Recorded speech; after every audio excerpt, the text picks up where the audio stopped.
Hi, I'm Joseph Hoffman, and in this tutorial, I'll guide you through learning to play the beloved Canon in D on the piano. This piece was originally composed over 300 years ago by German composer Johann Pachelbel, and it was written not for piano, but for 3 violins and a basso continuo, which is an old Baroque music term for the bass line, usually played by a cello, or sometimes a cello plus harpsichord or some other keyboard instrument. And why is it called a canon? In music, a canon essentially means the same thing as a round. You might have sung rounds as a kid. You know, where one person starts to sing, row, row, row your boat, and then another person starts singing the same thing but out of sync. Row, row, row your boat gently down the stream. Merrily, merrily, merrily, merrily, life is down the stream. Merrily, life is merrily, merrily. You get the idea. That's a round, and a canon is the exact same concept. One violin starts the melody, then violin 2 comes in playing the exact same thing, but offset by 2 measures. Then violin 3 comes in, offset by another 2 measures. The genius of composing a canon is making all 3 parts sound beautiful together, even though they are all playing the exact same thing, out of sync by 2 measures.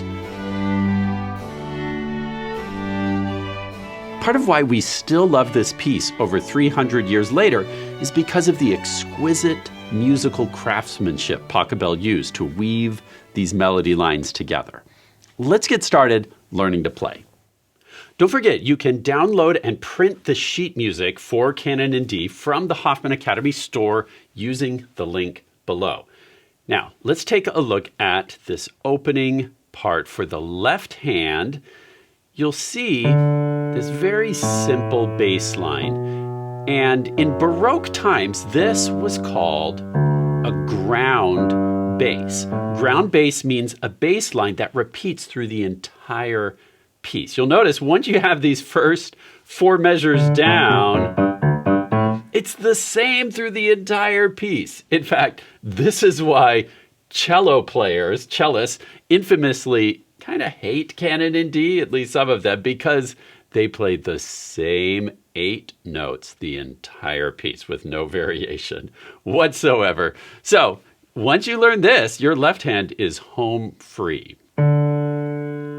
Notice we go down a 4th. There's patterns here. We go down a 4th, then up a step, down another 4th, up another step, down a 4th. Here's where the pattern breaks. So up till that point, down a 4th, up a step, down a 4th, up a step, down a 4th, then back up a 4th, back up a step, and then the whole thing repeats. And I highly suggest you follow these fingerings carefully. 1, 2, 1, 3, 2, 5, and then 3 is going to stretch up a little bit, 3, 2, and then you're ready to go, starting the pattern over again. Pause if you'd like a little bit of time to work on that, and otherwise, if you're ready, you'll notice the right hand starts on this F sharp.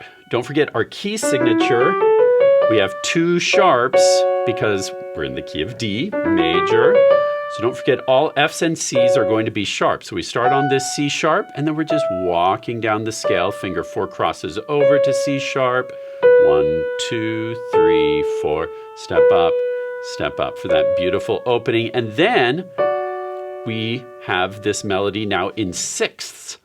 So our fingers 1 and 5, and then you can step down to 1 and 4, or if it's more comfortable, 1 and 5, either is okay. And you'll notice underneath, we have these damper pedal markings, those little up, down, and that will help you achieve a really nice legato, plus the damper pedal adds a lot of nice resonance to the tone as you play. So with a little pedal lift on each chord as we walk down, and that damper pedal will help it keep that pure legato even as you're shifting your hand to the next 6th. 2, 3, 4. Pause if you'd like a little bit of time to work on that first section. I'm going to give you probably 4 to 8 measures at a time, and then you're always welcome to pause to work on it after I've given you a little demo. Let's go on to measure 13 now, if you're ready.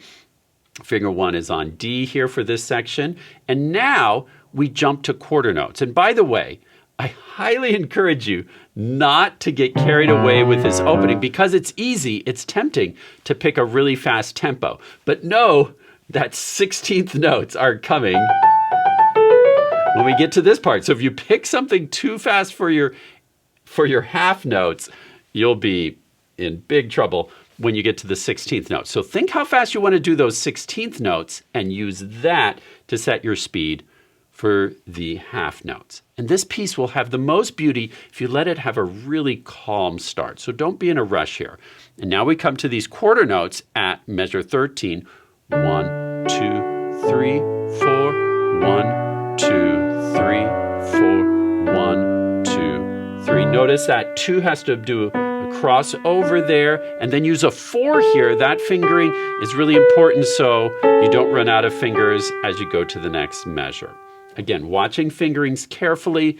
Those I put in this sheet music myself because I thought they would help set you up for the most beautiful and comfortable playing. So pause if you'd like some time to work on those 4 measures. Otherwise, let's go on to measure 17. Now we start to get some 8th notes, so we feel the mood starting to pick up here.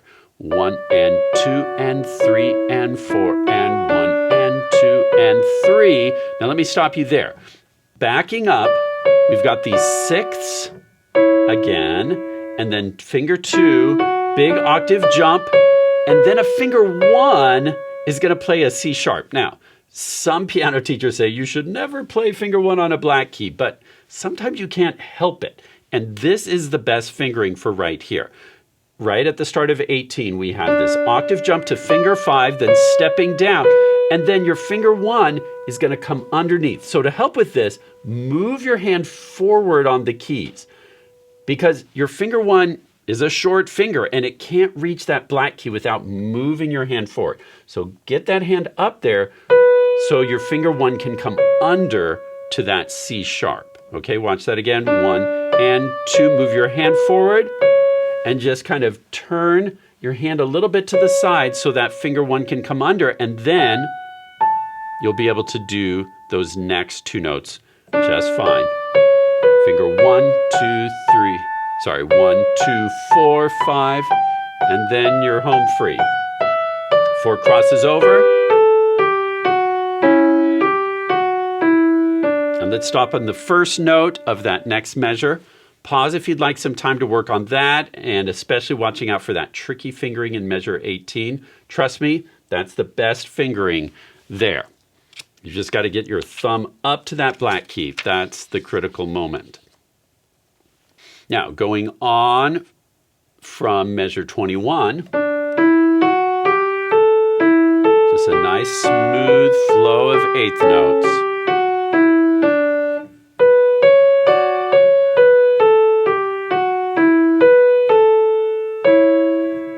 No big surprises there. Pause if you'd like some time to work on that section.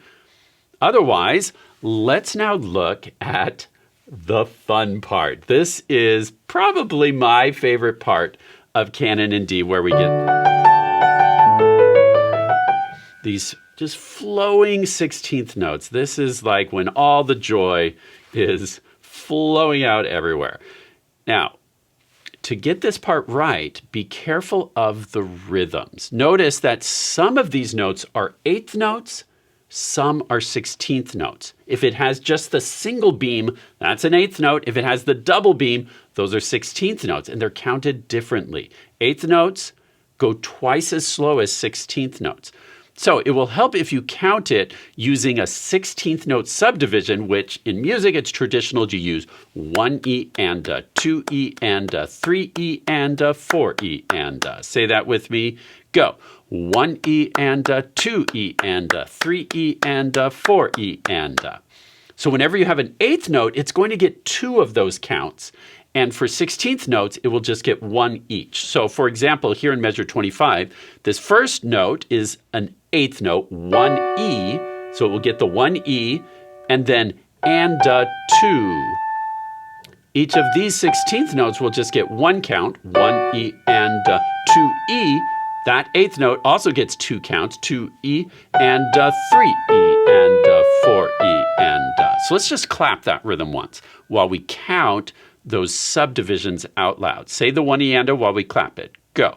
1E and 2E and 3E and 4E and played, it's 1E and 2E and 3E and 4E and good. Now let's look at the next measure. 1E and 2E and 3E and 4E and same rhythm, different notes going on. 1E and 2E and 3E and 4E and 1E and 2E and 3E and 4E and you'll notice it's the same rhythm every time. 1E and 2E and 3E and 4E and now at full speed you'll get 1E and 2E and 3E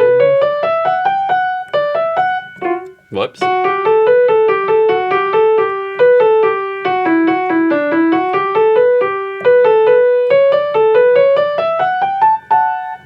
All right, pause if you'd like some time to work on that section. Otherwise, let's go on to measure 29 when you're ready.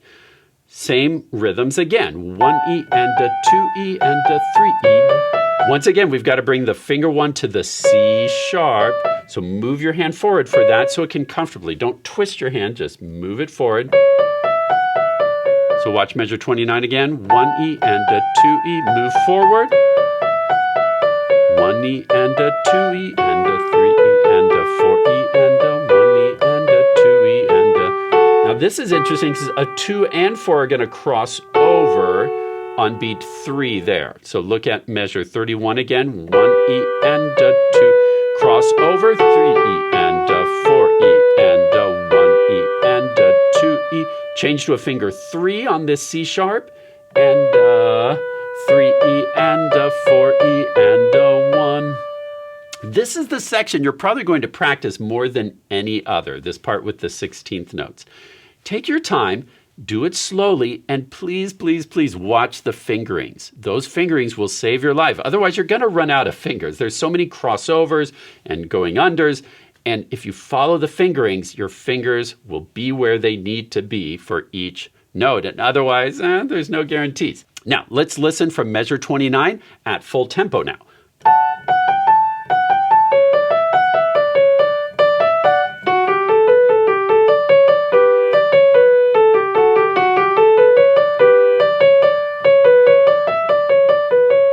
With a little decrescendo there. And you're asking, why are we not doing the left hand? Remember, the left hand's the same all the way through. So once you have the right hand down, you're just going to add in that left hand, playing that same ground bass pattern that it does through the whole piece. Now, one thing to be aware of when you come to measure 33, it's going to be like, whoa, putting on the brakes because we've had all these 16th notes and suddenly we're back to 8th notes. So use your counting so you get that transition right. You've got 3E and a 4E and a 1E and a 2E and a 3E and a 4. And then once you find that groove, you're just back to 8th notes. And it's going to feel super slow. But you want to keep that tempo consistent. 3E and a 4E and a 1E and a 2E and a 3E and a 4E and a 1 and 2 and 3. 8th notes go half the speed of 16th notes. So put on those brakes and let's look at what's happening here. You have a note and a rest at the same time. That's because you're playing 2 voices with one hand. Remember, this was written for 3 violins plus a cello. And so we're combining, in this arrangement for piano, I've combined multiple parts. So this one voice is playing while this lower voice is resting, 1 and 2. You add in your thumb on that A, 1 and 2. And 3 and 4 and your thumb is going to hold that C sharp while these upper fingers are playing. 3 and 4 and. See how I did that? So you're keeping track of 2 voices at the same time again. 1 and 2 and 3 and 4 and 1 and 2 and 3 and 4 and then a big jump down here, 1 and 2 and 3 and 4 and I know it's a little bit awkward to just use your thumb. You could make that maybe a little more legato with the finger too, but you're going to be using damper pedal there. So the damper pedal will kind of take care of the legato for you. That's why it's okay to just use your thumb on that bottom note. 1 and 2 and 3 and 4 and 1 and 2 and 3 and... Now, this is a little tricky because you've got these moving thirds. It's kind of like a little finger workout here. 2 and 4 go to 5 and 3, and then you're going to shift your hand down, and 2 and 3 and 4 and... Okay, now this also is quite tricky here, and will take some practice to get these fingerings down. 1 and 2 and 3 and 4 and 1 and 2 and 3 and 4 and 1 and 2 and 3 and 4 and 1 and 2 and 3 and 4 and 1. Now, pause if you'd like some time to work through that section on your own. Otherwise, we're so close to the finish line now, starting in measure 41, 1 and 2 and 3 and 4, 1 and 2. This is one of my favorite parts as well. The violins are just soaring here.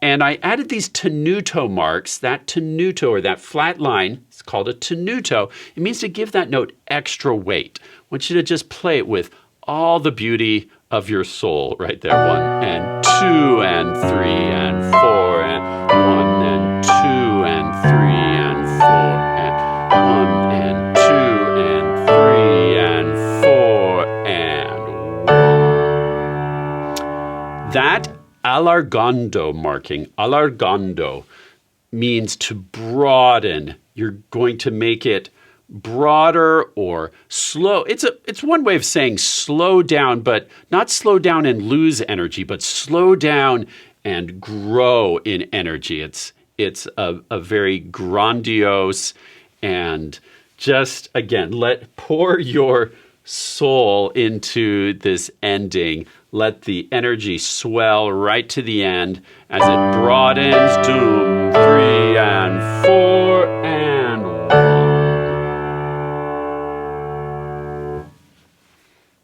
One quick thought about damper pedal in this section with the 16th notes. I'd go pretty light on the damper pedal. In fact, you might pull back and barely use any at all. Use your ear. Every room you play in, and every piano you play on is going to create a different acoustic. And so listen, if it sounds blurry like this, see, that's just... I don't think that's very pretty. So in this section, see, I barely need any damper pedal at all to get the beauty. You might just touch lightly. So I just give it a little touch at the start of each beat, but then come off it as you go into those running 16th notes so it doesn't become a blur. See, that's just like not quite the sound we're looking for. We want a cleaner sound than that. So use your ear. If it's sounding blurry, come off that damper pedal and just use it tastefully. All right, let's do a full playthrough of the entire thing from the top.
Great job today getting started learning to play Canon in D by Johann Pachelbel. Remember that you'll be able to learn this even faster. Plus, you can support Hoffman Academy by purchasing the sheet music from the Hoffman Academy store. Or better yet, you can unlock thousands of dollars of sheet music, access all of our games, and other learning resources by becoming a premium member. Thanks for watching, and happy practicing.